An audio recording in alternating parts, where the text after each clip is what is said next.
there, it's Kevin with Roguedeckbuilder.com here with a August episode of the Rogue Market. Excuse me that I am not going to do any fancy editing again. This is just going to be all through MTG Goldfish, one of my very favorite sites on the internet. It's the best price to find accurate prices for MTGO, and also they've added an awesome new feature where you can actually look at prices of TCG Player Low for paper Magic. So I mean, you can just put in a card here. For example, we can look at Dark Confidant here, and it's going to show the Modern Master Dark Confidant here, and the online price is going for $19.26, and the paper price is going for $74.44, and it's got graphs, and it's got cool little events, basically. So this is when Modern Master was released, this is when 14 was released, and the really cool thing about it is it shows all of the decks that recently have used this in MTGO standard or modern, legacy, standard, dailies, whatever. If it shows up on their feed, on their scans of any of those decks that place 3 or 1 or better, they'll put it here in this column here for how many of the decks use this card. So anyway, without further ado, I'm going to get into this month's episode of the Rogue Market. This month I'm going to be focusing on what I call price discrepancies between between online and paper cards. One of the ways I was able to predict a couple of the cards, like I made a killing off of Thundermaw Hellkites. I invested in them and they're like bottomed out on paper Magic. No one was playing them. It was right before or right after rotation, and paper Magic tried them out the first couple weeks and no one was playing Thundermaw Hellkites. So they bottomed out, but lo and behold, on MTGO there were some decks that were very promising, and Thundermaw Hellkite started shooting up on Magic Online. And since it was shooting up on Magic Online, I thought, oh, okay, paper's always 2 to 3 weeks behind. So I went and invested a bunch in the paper Magic, and eventually they shot both up on MTGO and on paper, and I was able to, I think, triple my money on Thundermaw Hellkites. So this is a really good, I always like to say that paper Magic is about 2 weeks to 2 months behind the Magic Online. Some of the modern cards, they're about 2 months off. Some of the, we saw that with Fulminator Mage. Fulminator Mage started spiking. I'll show you the graph here with Fulminator Mage. Fulminator Mage was incredibly expensive on MTGO for a lot long. Compared to the paper Magic, and I mean, it started like going off. I mean, even right here was 10 and 6. That would, I think, it was higher. I mean, it started clear back like a year ago. People started paying a lot for the Fulminator Mages. I mean, $6 for a rare is pretty high on MTGO, but as you can see now, it's 24. Well, the paper is just a recent shift. As you can see right there, it was like $10 forever, and then finally on the 18th, it shot up, and this sucker started shooting up clear on the 5th. So in May it started shooting up rather than in July. So like I said, it's about 2 months off, May, June, July, off of the Magic Online. So if you would have saw this trend on online and you see the sucker starting to boom, boom, boom, boom, boom, boom, you could have easily predicted the paper is going to shoot up like this. And this trend has followed pretty true for a long time now. Any of these major decks, like Living End, I think is the same. Living End shot up on Magic Online a lot faster than it shot up on paper Magic. So without further ado, let's go over the price discrepancies that I found for this month, and then I'll talk about why I think they're good pickups, why I think they might not be good pickups, and why we see the price discrepancies, the price differences between paper and online. So my first card I'm going to talk about, got my little cheat sheet here, is, let's go to Past in Flames, and this is actually a pickup. This is one of them that I do believe that you should pick up. I've told you to invest in this before, and right after I said this, what was the card? Seething Song got banned from Modern. So Past in Flames went, it was clear back here or something when it spiked last time, and then I think it was right around here. Was it in February when they did the ban? I'm not sure, because we expand this. That's probably after they did the ban right here. Was when Past in Flames went down to it was up to 10, and then it fell all the way to, I believe, like $1. So I mean, it's low as $1.30. That's probably when it was released. But the cool thing about this deck is it is legacy playable. This legacy deck right here plays it. We'll throw it up right here. which is, what is this deck here? Lion's Eye, Ad Nauseam. Ad Nauseam plays a one of Past in Flames. That's not too much, but it is a card that sees Legacy playable. So therefore, it will grow over time. And it went 3-1. This dude went 3-1 with it. And I'm sure there's other Ad Nauseam decks that use it as well. I know it's more than Ad Nauseam combos. There's quite a few combos in Legacy that use Past in Flames. All right, but let's go back to it here. It's also used, what made this start going up again, I mean, they did ban Seething Song, but lo and behold, John Finkel was stubborn enough, he liked his Storm deck enough, that he was going to make Storm work without Seething Song. And he's got it working pretty well again. I'm sure Young Pyromancer is even going to make it work even that much better. I mean, there's cards with Young Pyromancer like Battle Him that can totally be abused and get that turn 3 kill pretty easily. So the Past in Flames, ever since I think it was around here that John Finkel started playing it in a modern tournament again, and boom, it's back up to 1080. And look at the paper price, still $1.48, and that's TCG. You can still find this. I think Cool Stuff Inc. has them for $1 right now, and there's a few vendors that also have them for $1. Good place, good website to see the different costs and vendors is mtgprice.com. I'll go ahead and pull that up. All right, so here's Past in Flames on MTG Price. It looks like Cool Stuff is actually the cheapest place to get this. I think it is like $1 on in Cool Stuff. I'm not sure because I was looking this up for my deck the other day. Maybe it has shot up, but you have, I guess, TCG Player, the lowest one's $1.14. You have Toll and Trill, Strike Zone, all these around $1.25 to $1.50. Abu Games has already shot their price up recently, and I'm sure everyone will follow. I really like MTG Price as well. It shows some pretty cool trends. If you come back to this, you can enter a card name and look at it, but it will show you all the movers, like modern day last day. Goif went up another $9 to $1.43. I think it fell recently though too. So so it fell here, gained here. I don't know. Sometimes there's some weird stuff on this site where it's just kind of, you don't understand what's going on, but it shows all the cards that are moving, which is awesome because look at Doubling Season taking off again. But yeah, here's Fulminator Mage is in the last week. It's gained $8, so it shows you trends. The thing about this though is a lot of times when these trends have already happened, you've already missed the boat. But I also like to look at the modern day Lost.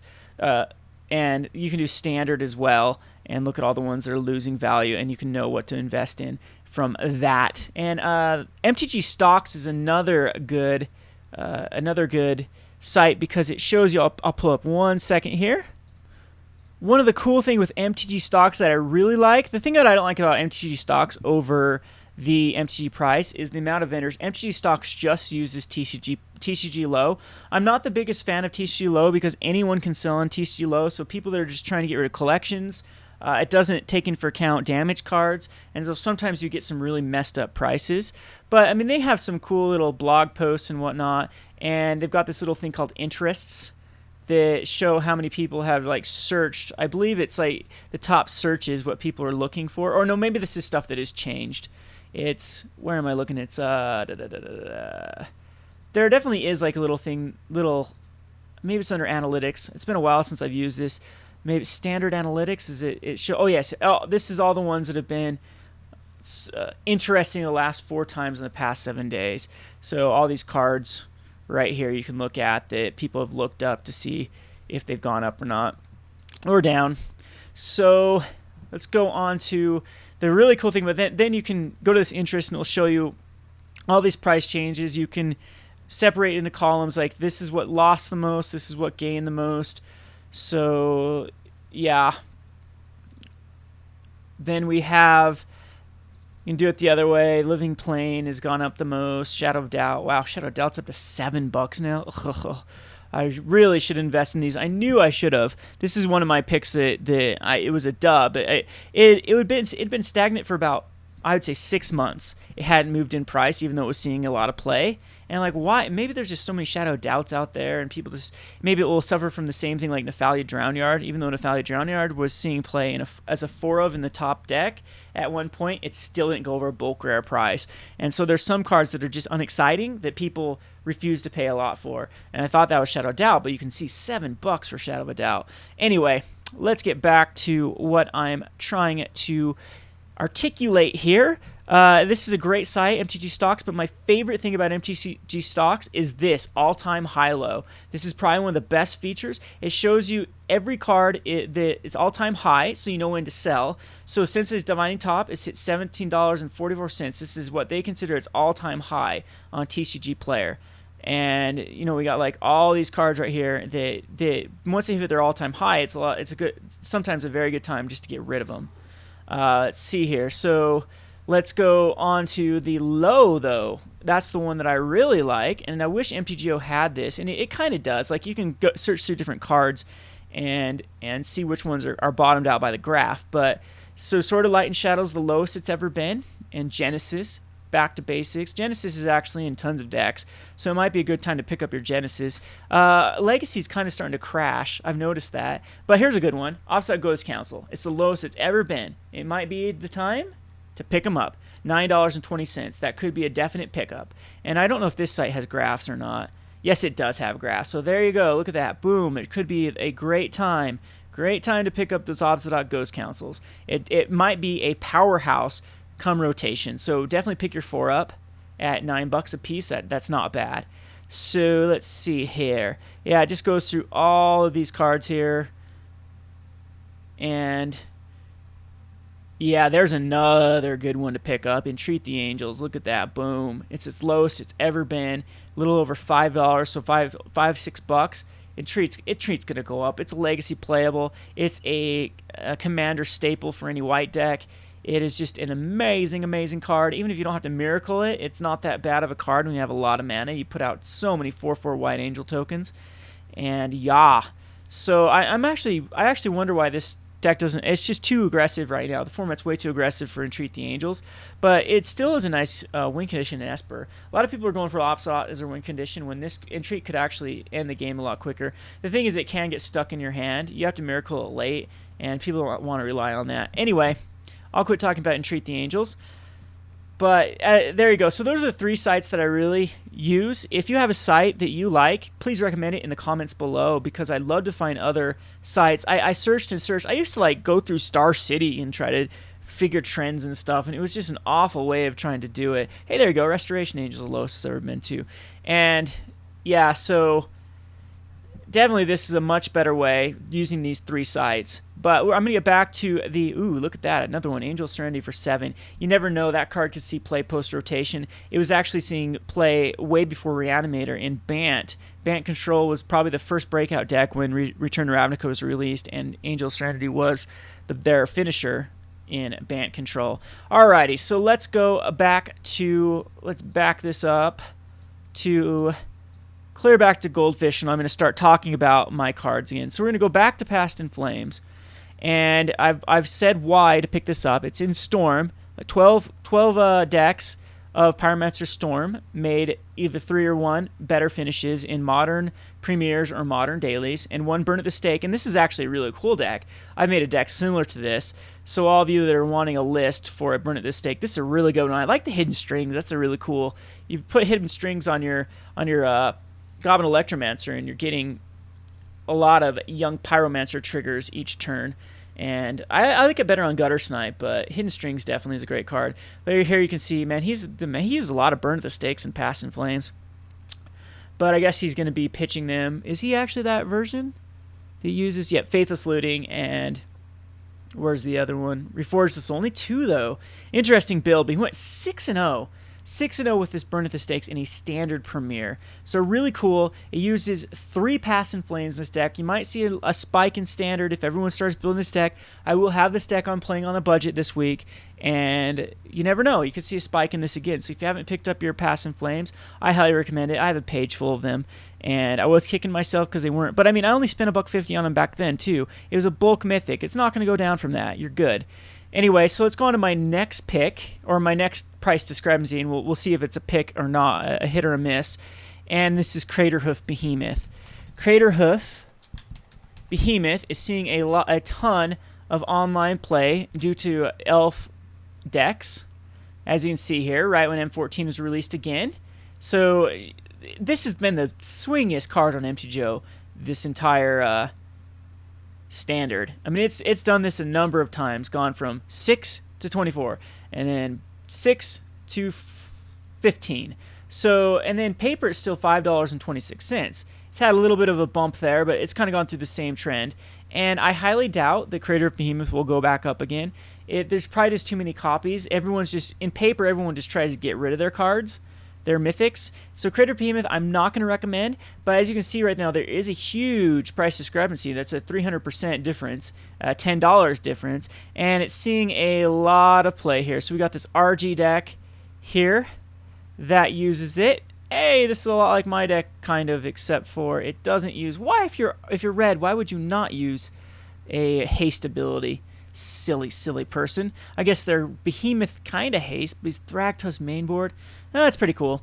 Keswick Wolfrun would be pretty good in my deck too. Maybe I should have put a one of Keswick. Oh no, I'm using Gavney Township in my version. All right, Kevin, focus. Let's get back to what I'm talking about. And so it's combo elves. Let's see what this combo elves in modern. Woohoo! Back in college, deck actually made 3-1. So as you can see, it's got modern playability. It's got a one of Creator of Behemoth and all these other stuff, Regal Forces and whatnot. So Creator of Behemoth's probably a great investment. I'd say let it bottom down to 3. Oops. Whoops. Went too far back. Maybe let it bottom out on paper to maybe 5's a good time to pick them up. I think they'll go down to 4, and you can pick up some copies. At least get your playset for modern, because I mean it's seen a ton of play. Look at this green white elves it's in. You know, this is a pretty popular deck. You see, look how many of these. Boom, boom, boom, boom, boom. All these people are playing green white elves, and Creator Beam's a 4 of in this one. Wow, it's overkill, but yeah, pretty good. It's not like an elf ball deck. It's just an elf aggro deck. So Creator Behemoth is definitely something you could pick up. All right, I think we've talked enough about that. I think it's also in Legacy Elves, by the way. They sometimes use a Creator of Behemoth as their finisher. So let's go on to another card. And it's going to be Thundermaw Hellkite is a huge price discrepancy. Again, I don't know if this card is a pick or not. I mean, it's $15. I don't think it is a pick. It has seen a huge price increase again because Jund and UWR. Whoa, maybe not Jund. It's UWR Flash that's using it again as their finisher. I've seen some Jund decks use as their finisher, but it's this UWR Flash and this RG mid range. And wasn't this is the deck that personally got second place? Reduke was using 4 Thundermaw Hellkites, wasn't he, in his deck? And I'm thinking maybe the top 1 and 2 decks at Worlds were using Thundermaw Hellkites. Let's just pull up this UWR Flash. It's using 2. Some of the decks are using 2 of them. 25% of the decks are using 2 of them, so it's really this RG mid-range deck. Yep, Thundermaw Hellkites, 4 of in this deck, and I think this is the deck that Reduke ran, and you can see it's in a 6-0, it's in a 5-1. You see this deck everywhere. I play it against it everywhere. And Naya, I believe Naya is using it as well. Naya aggro uses a 4 of in a lot of its decks. Yep, 4 of in Thundermaw Hellkite, or Thor Naya aggro. So you never know. Thundermaw Hellkite could see another. I think 15 is still pretty decent for it in paper, but you can see the price discrepancy, and this is where you'd have to do a bit of research. I do not believe prices rise and fall a lot faster online than they do on paper. I do not believe this is an investment in paper that I would make. In fact, if you have them online, if you're not using them right now, is probably the best price you're going to get out of them at $27 and before rotation starts to hit. So you could sell this and buy 3 Obstinate Ghost Councils and probably be in great shape coming rotation. Let's see here. Let's go back to my cheat sheet here. And next card is Jace, Architect of Thought. And I already know this is going to be a investment. So let's go to Jace, Architect of Thought. Oh, I need a comma. Picky. Jace, Architect of Thought. Is the price discrepancy right now is okay, so paper is starting to catch up. No, it's not. Okay, so about 12.5 versus 18 is a difference. So that's a good little $5 difference. And usually, like I said, online mythics are about the same as paper mythics. But I think $12 is one of the lowest it's been. It went down to 9, and it's been. But I mean, there's kind of the trend that we've seen. So it was pre-selling at 22, hit 50 at one point right after Return to Ravnica came out because it was in the top deck, and everyone was thinking it was going to be the next Mind Sculptor. And it's kind of bottomed out at 9, and now it's at 12. And online, it's the lowest it's ever been is 12, And it's continually from here. You see this little trend here. It's gone up. It's gone up from 12 to $5 in the past month about. So it's starting to see. Look at that little boom. Look at all these block decks that use it. But UWR Flash is starting to use Jace in their deck as well. There's a few. 20% of the decks use 2 of them. So not a whole lot. But I mean, Esper uses it well. It's still a great card. It sees a ton of block play. In fact, it is a block powerhouse, so you could see it. So I would pick up my playset of Jaces if you haven't yet. You could wait until they're 10 again. I mean, it's risky, but I think at 12, 13, it's a great pickup. All right, so I guess I'm going to cut this into 2 segments as this is getting quite long. So we'll just finish the standard. The next card is Sphinx's Revelation, and this is a huge pickup. I can't see why you wouldn't pick this up. I don't think it's going anywhere. I think that it's going to get less aggressive as there will be less cards to work with when standard rotates. And look at the price discrepancy right now, 40 versus 20. That is a $20 difference. Paper, this is one of the lowest it's been in paper. I mean, it's been 17, 18. Jeez, it's seen a ton of play ever since it's been released. UWR Flash uses a whopping 4 of in every deck, 3 of in every deck. There's some decks that use 4 of, and Mythics that use 4 of can go crazy. Look at this. Even Modern, it's using Modern in UW Tron. It's in Modern in UWR Control in some decks. Blocks using an Esper Control and UWR Control. And we have it in Standard in this blue-white deck. It's just everywhere. It's everywhere. I highly suggest pick it up. 40 again on Magic Online. Should have invested these at $4.55. I bought a ton of them when they were at 12 and then redeemed 7 sets with them. I should have picked up more and whatnot. So definitely I think this price discrepancy between the two is enough of a reason to start picking these Sphinx's Revelations up. Usually I don't like to invest in $20 Mythics, but I'm telling you, post-rotation, Standard is going to be slowed down. And this Sphinx's Revelation paired with the Supreme Verdict, it's going to be blue-white's heyday once again. I mean, they're losing 2 of their best cards. They're losing Snapcaster Mage and Restoration Angel. I understand that. But they're also going to be gaining some cards, and they got some cool cards like Imposing Sovereign. I could just see like a blue-white tempo deck with Imposing Sovereign and the 3/1 Detainer, just basically dropping those guys. Everything from then on comes into play tapped on your opponent's turn, and then starting the control. So you drop an early drop like a 2/1 or a 3/1, and then it'll be like good old Delver all over again. And Sphinx's Revelation will play a huge part in drawing you extra cards, gaining you extra life, and therefore winning the game. So Sphinx's Revelation is a huge pickup.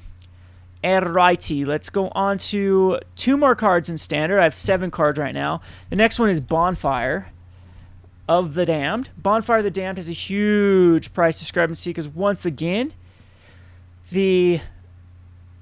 everyone started ditching them in the paper.